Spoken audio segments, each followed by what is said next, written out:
अरे निमिया पतैया झरी जाला अंगनवा कैसे बहारो जी।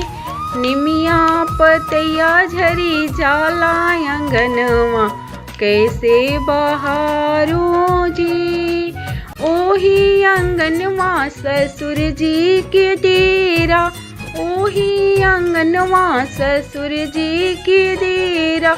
घुंघुटे कढ़त जिया जाला अंगनवा कैसे बहारो जी।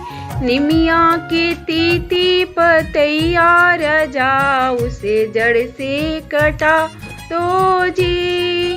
ओही अंगनवा भसुर जी की डेरा, ओही अंगनवा भसुर जी के डेरा। घुंघुटे कढ़त जिया जाला अंगनवा कैसे बहारो जी। निमिया पतैया झरी जाला अंगनवा कैसे बहारो जी।